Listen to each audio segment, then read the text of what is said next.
Building a Just World Order. This session is called We the Peoples. When we think of the dramatic advances that the world has made since Baha'u'llah shared his revelation, we often think of airplanes, the internet, antibiotics, space travel, and so on. We've advanced materially with great speed. What I want to focus on now is how we had advanced socially, ways that are making possible a new form of global governance. Successful society has three pillars: government, the economy, and civil society, and all three pillars must be strong. Civil society is the conscience that holds government and the financial sector to account. I'm going to focus on two of the forces that are moving the world forward today: the advancement of women and the influence of civil society. First of all, the rise of women. This is an image of women's strike for peace in 1961. I think of this as being the beginning of women's activism.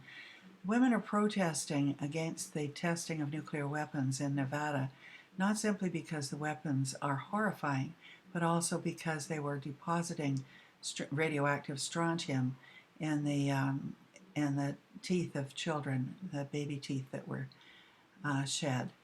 And this was the largest women's peace protest of the century. The rise of civil society is a really important thing that has been happening throughout the last century, but really has accelerated in the beginning of the 21st century. And I want to just talk about a few of the actions that I think have made a big difference. The first one is Track 2 diplomacy. This is a citizen diplomacy instead of the first track that's made by the professional diplomats. The Quakers were the ones, I think, who began this. But in 1980, American cardiologist Bernard Lown crossed ideological lines to collaborate with his Soviet colleague, Dr. Yevgeny Chazov. They founded the International Physicians for the Prevention of Nuclear War to raise the alarm that there can be no meaningful medical response in a nuclear war. The doctors met with President Gorbachev, and he later wrote that his policies about nuclear testing and disarmament were greatly influenced by his meetings with the doctors. IPPNW won the Nobel Peace Prize in 1985. I've been working with this organization myself for 40 years now. In 1989, the Berlin Wall came down, and we saw a rapid escalation of civil society in many countries toppling their dictators. And after 1991, when the Cold War ended and the Soviet Union collapsed, we saw a decline in the number of wars worldwide. From 1989 to the present, we have seen major wars and genocides decrease by 90%, 90%. 100 wars quietly ended, and 85 dictators were toppled. These are figures from the Center for Human Security at University of British Columbia. Another really important landmark in civil society activities is the Landmines Treaty of 1997. And the reason that it's important is that it was the first time we saw really significant cooperation between civil society and governments. The international campaign to ban landmines began a new process of engagement of civil society with governments. The campaign began in England, in London, in 1992, when 50 leaders of non-governmental organizations met to discuss the possibility of banning landmines. At that time, there were 160 million landmines in the ground in different countries, and landmines stay active for many, many decades and continue to kill and maim people long after a conflict is over. Well, the campaign moved very quickly to engage sympathetic government leaders and celebrities. Princess Diana became involved, and Canadian Foreign Minister Lloyd Axworthy took a special interest in this issue. And instead of working through the UN Conference for Disarmament, where it would be stalled, he decided to invite like-minded states to meet in Ottawa to discuss a treaty. He also engaged civil society in bringing attention to the issue. Well, the countries that came to Ottawa developed the treaty to ban landmines, and it was passed in 1997. This process of working with civil society outside the UN is now known as the Ottawa Process. For decades, countries have been trying to abolish nuclear weapons. The nuclear weapons states have disregarded public opinion and continue to increase their arsenals. The civil society coalition of over 400 international organizations began the international campaign to abolish nuclear weapons. It's known as ICAN.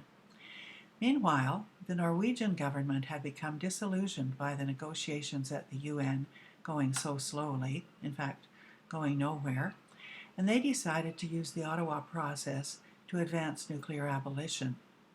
They invited like-minded nations to come to Oslo to discuss the humanitarian consequences of nuclear bombs, not security and not deterrence, but the humanitarian consequences. And this was the first time that had been discussed. Then they invited scientists and other experts from ICAN to present evidence to the delegations. Again, that was new, to bring in civil society expertise to advise the meeting. ICAN also provided hundreds of young volunteers to assist delegates and to make the process smooth. Some did photocopying or printing, and some did translations of key materials, whatever would help the delegates. Some of the delegates were learning the actual human consequences of a nuclear explosion for the first time. The delegates demanded a second and a third conference in short order so that further progress could be made. The treaty came into force at the United Nations this year, January 22nd, 2021. These are only a few examples of the work of civil society and the progress we are making. In 1997, the landmines were banned. 2002, the International Criminal Court was established, and this holds leaders who have led their countries into genocide or crimes against humanity. They can be held personally responsible now. And in 2021, the Treaty for the Prohibition of Nuclear Weapons. This slide shows the dramatic drop in war deaths since the Second World War. This is the effect of civil society working more and more effectively with governments to end the use of war as a tool of foreign policy. For those of you who haven't seen this graph before, on the left-hand side, you're looking at the 1940s, where the battle deaths were enormous, and the bottom part of the lines is black. That indicates the colonial wars, which then have pretty much disappeared by the 1960s. Then we see interstate wars taking the dominant role, and eventually things slow down until now in the 2000s. On the right-hand side, you can see war has almost completely disappeared. I'd like to conclude with a short video of a Dutch journalist who will send us off to our discussion groups.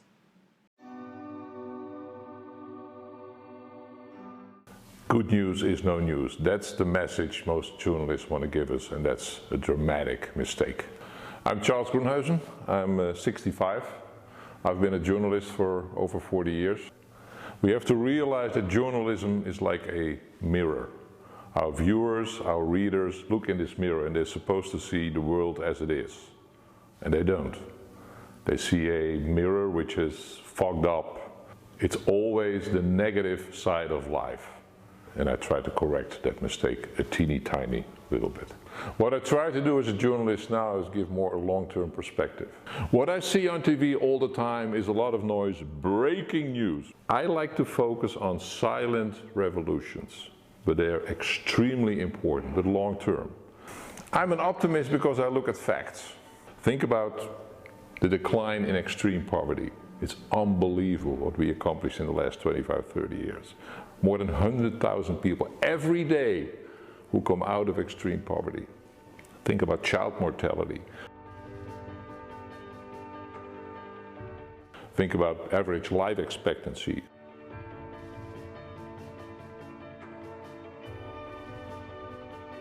Think about average health in the world that has, improved tremendously. And people don't know it. Sometimes I compare journalism with raising children. We raise children in a way that brings out the positive sides in them, things they do well.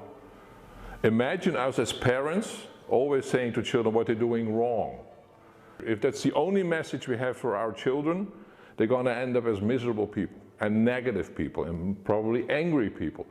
But this is exactly the way we treat as journalists the world. Because we say to the world, this is horrible. Oh, and tomorrow will be even worse. With refugees and immigrants, with crime, with everything. And the consequence of this negative attitude is that people look at the world in a very negative way. Very often it plays into the fear of people. It makes them scared and angry.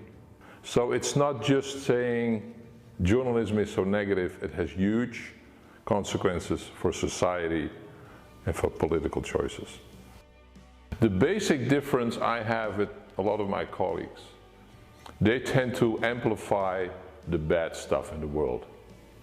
I would go for the opposite, amplify the good without forgetting the bad. There's some huge issues, of course, and challenges. Think about the climate crisis, immigration, inequality. But at the same time, the progress in so many fields is unprecedented. When it comes to education, when it comes to our basic human rights, sexual orientation for women, for children, and people don't realize it. If you steer it away from the negative focus and steer towards a more positive, more constructive way of looking at things, I think journalism could make a better world. The problem is, journalists don't consider it to be their basic task to make the world better. And maybe there is the basic difference of opinion I have with a lot of my colleagues. Yes, we are here to make a better world. People should realize that being pessimistic about the world is a choice, but optimism is a choice as well. It gives more energy. And eventually, with that kind of energy, we can make a better world for ourselves, for our children, our grandchildren.